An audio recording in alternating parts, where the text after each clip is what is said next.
할렐루야. 하나님의 은혜와 평강과 능력이 우리 모두에게 넘치시기를 축복합니다. 오늘은 공의로 사람을 재판하라 하신 레위기 19장 15절 말씀으로 은혜 나누려고 합니다.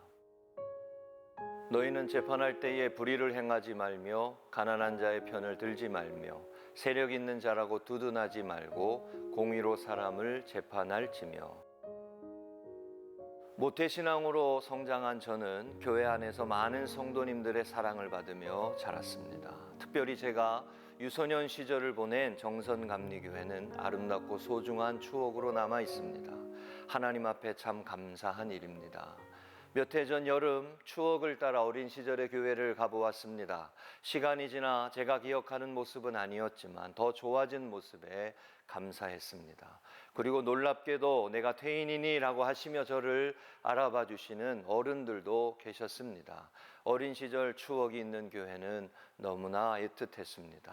그러나 솔직히 제 자신이 하나님을 실제로 알게 되기까지 저는 하나님의 사람으로 살지 못했습니다. 이것이 솔직하고 정직한 고백입니다. 레위기 19장에서 하나님은 이스라엘 백성에게 그리고 오늘 우리에게 너희는 거룩하라. 이는 나 여호와 너희의 하나님이 거룩함이니라 말씀하십니다. 이 거룩함의 중요함을 알지 못하던 때 교회는 그저 놀이터였고 저를 사랑해 주시는 분들이 계신 곳이었습니다. 어린 시절을 함께 보냈던 사랑하는 친구들이 있었던 그저 좋은 추억을 가진 곳일 뿐이었습니다. 거룩하신 하나님을 예배하는 장소는 아니었습니다. 하나님과의 관계를 세워가면서 비로소 이 거룩함의 명령이 우리를 살리시는 하나님의 너무나 귀한 말씀이라는 것을 알게 되었습니다. 거룩함의 명령은 우리 모두를 위한 하나님의 음성입니다. 오늘날 우리는 거룩한 교회를 세워가는 것이 하나님이 기뻐하시는 일임을 분명하게 알게 됩니다. 너무나 당연한 일이지만 우리는 거룩한 교회가 되도록 더욱 은혜를 구해야 합니다.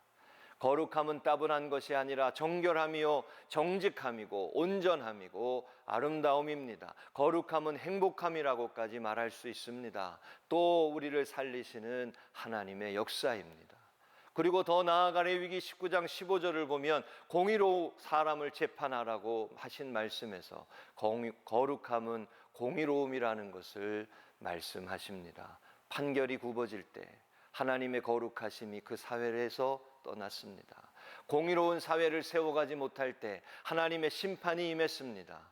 거룩함은 단순히 한 개인을 향한 명령으로 끝나지 않습니다. 공의로운 사회, 거룩한 사회를 세워가는 것이 하나님이 기뻐하시는 일입니다.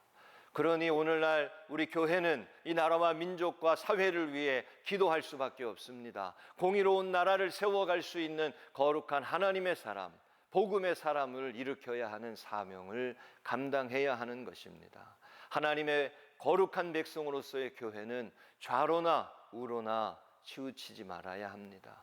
가난한 자든 부요한 자든 모두가 구원받아야 할 하나님의 사람들이기 때문입니다. 여러분, 사실 거룩함의 명령은 언제나 부담스럽습니다. 우리가 어떻게 거룩할 수 있겠나 생각할 수밖에 없습니다. 그러므로 예수 그리스도 안에서 우리에게 허락하신 그 은혜가 너무나 귀한 것입니다. 거룩할 수 없는 우리를 거룩한 백성으로 삼으시고 인도하시고 축복하시는 하나님의 은혜는 언제나 놀랍고 위대하신 역사입니다. 나 같은 죄인을 살리시는 그 은혜는 위대하고 놀라우신 은혜입니다. 오늘날에도 여전히 이 거룩함의 명령은 우리를 살리시는 놀라운 은혜가 됩니다. 예수 그리스도 안에서 성령의 능력으로 우리는 이 길을 걸어갈 수 있습니다.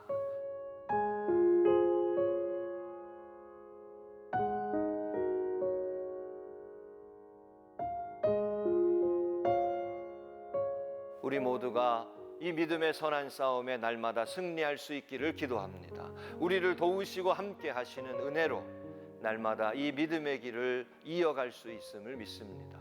주님 다시 오실 때까지 이 은혜의 길을 함께 걸어갑시다. 오늘도 우리 하나님은 우리와 함께 하십니다.